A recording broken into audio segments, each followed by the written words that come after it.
Alô, bom dia, você está no canal Professor Belém nesta segunda-feira, dia 10 de janeiro de 2022. Sejam todos bem-vindos.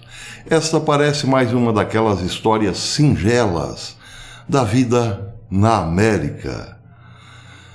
Uma leitora do analista econômico Mike Shadlock, do Day Street, escreveu-lhe mostrando alguns números sobre a vida de sua família na América.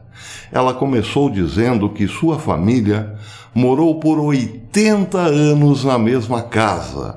A casa foi comprada no início dos anos 40 pelo avô, depois passou para a mãe e finalmente terminou nas mãos de Holly, aquela que escreveu para Mike Shadlock. Ela conta uma história através de números, e vejam que interessante os números.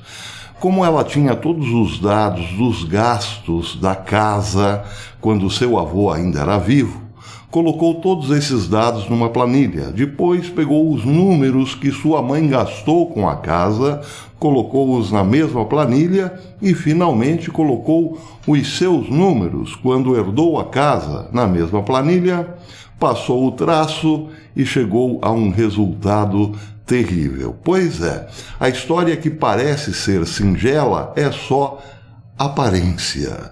Ela retrata, na verdade, a história da derrocada da economia capitalista no mundo ocidental, começando pelos Estados Unidos, e a vitória lenta, gradual, porém irresistível da economia marxista sobre os Estados Unidos. Bem, como essa história não é contada a partir do viés ideológico, e sim pela frieza dos números, vamos a eles. Aqui está a planilha de Holly. Ela mostra que nos anos 40, a residência de sua família deu-lhes o prejuízo de $55 como manutenção, a manutenção através de energia elétrica, telefone e gás. Não estava incluído nos anos 40 serviço de água e esgoto, nem os impostos imobiliários. Já nos anos 50, a história mudou de tom. Em termos de impostos imobiliários, a casa custou à família de Holly $208,55. Vieram também as taxas de água e esgoto, somando $12,8.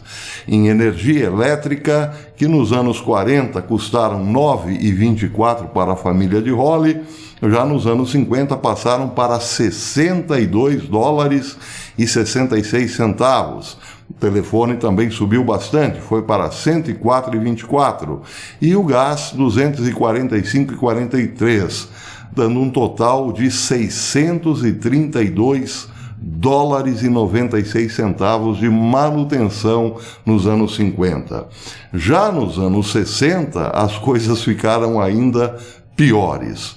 O imposto imobiliário foi para $343, o serviço de água e esgoto para $25,66, a luz para $124,43, o telefone para $153,43 e o gás para $313,18, dando um total de $959,73. Aí veio a crise do petróleo dos anos 70 e vejam o que aconteceu. Em termos de impostos imobiliários, os valores pularam para $1.231,99. Já o serviço de água e esgoto, curiosamente, baixou um pouquinho, ele caiu para $22,50. Mas a energia elétrica também diminuiu, foi para $107,40. No entanto, o telefone teve um dobro de aumento, 100%, foi para $368,13. E o gás o gás natural para 384,60, totalizando 2.114 dólares e 62 centavos. Um grande salto dos anos 60 para os 70, mas o salto não pararia por aí.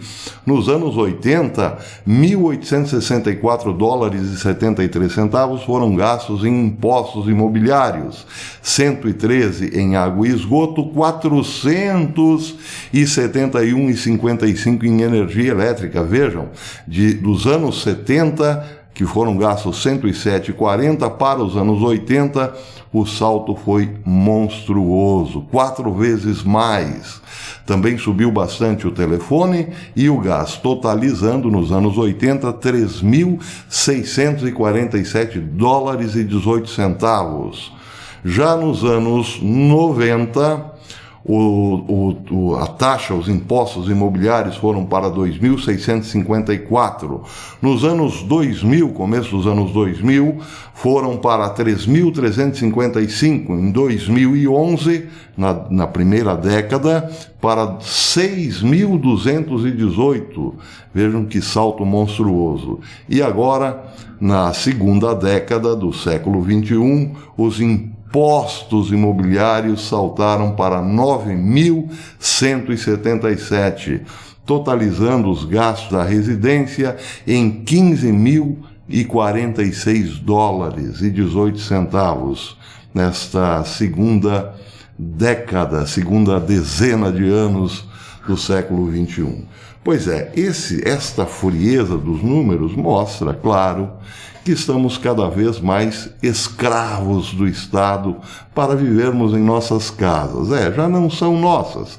Aliás, a triste notícia dessa matéria é que Holly teve que vender a residência porque não conseguia mantê-la por conta dos altos encargos, dos altos impostos.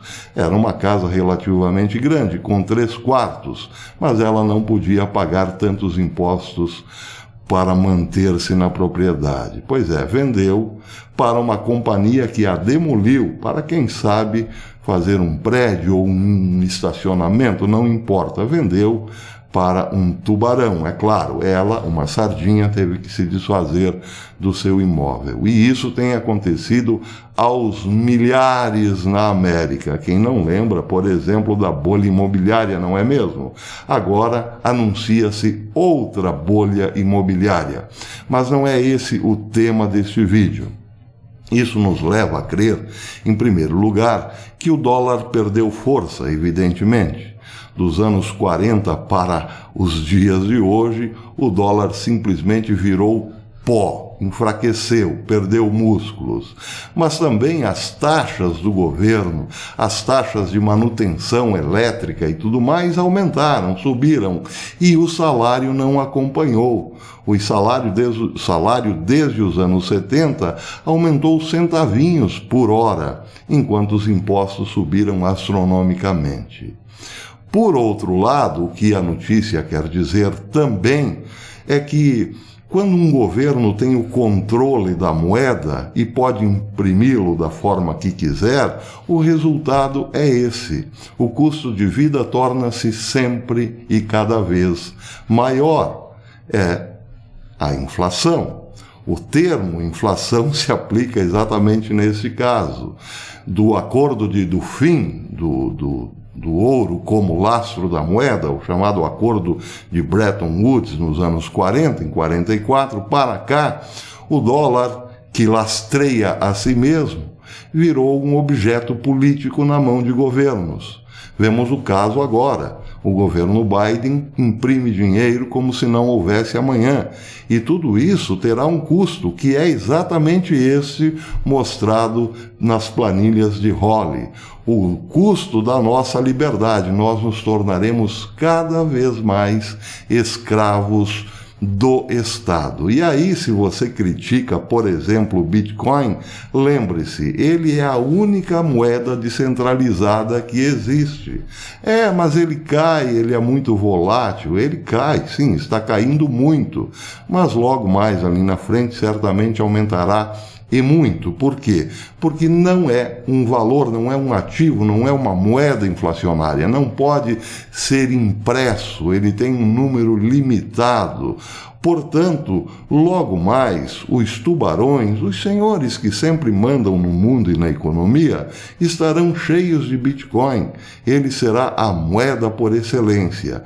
E aí continuará, aliás, não sendo controlado, a menos que o controle seja definido por quem o tem. E isso acontecerá, já que as sardinhas, desesperadas com a queda do Bitcoin, porque não o veem como valor, têm passado os Bitcoins para os tubarões, para as baleias, que não estão nem preocupados, nem minimamente preocupados se o preço está despencando. O que eles querem mesmo é ter na carteira uma moeda deflacionária, porque amanhã, logo mais ali na frente, só sobreviverá economicamente com alguma liberdade quem a tiver no bolso.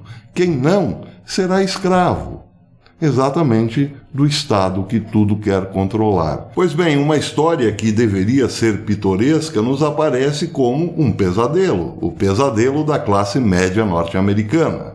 Esta, podemos imaginar, logo estará morando em trailers. E as classes menos abastadas ou desaparecerão ou, quem sabe, viverão em campos de reeducação, tal como na China. Porque trata-se, evidentemente, da vitória do comunismo sobre a economia capitalista. Ela foi planejada por muitos anos, por séculos, claro, até o momento em que os impostos estrangulariam a própria economia capitalista. É o que está acontecendo na América. Pode-se comprar uma casa? Pode-se, mas se conseguirá pagar os impostos depois de comprá-la? Eis a questão. E a questão é séria, sim, porque muitos estão já recorrendo aos trailers. Os mais pobres estão vivendo em barracas. Vejam, por exemplo, o que está acontecendo na Califórnia, nas principais cidades da Califórnia. Hoje, os centros das grandes cidades da Califórnia são ocupados por moradores de rua que perderam tudo e vivem em barracas a céu aberto. Pois é, esta é a América que sucumbiu ao comunismo. O que esperar dessa história? Que as grandes residências norte-americanas, logo mais, passarão a ser ocupadas por milionários do leste europeu, da Rússia e da China. Por que não? Porque para essa casta não há crise, jamais haverá. Para o resto de nós, ó pobres mortais, um carimbo na testa e um trailer para chamar de seu, como é o caso de Holly. Ela certamente hoje é muito mais escrava do que foi o seu avô há 80 anos atrás, não é mesmo? Então esse é o fim da economia capitalista. Claro, os tubarões, as grandes corporações é que mandam no mundo hoje, inclusive em governos. E claro, por extensão, em todos nós. Não é por outra razão que estão nos marcando como gado, não é mesmo? Até depois.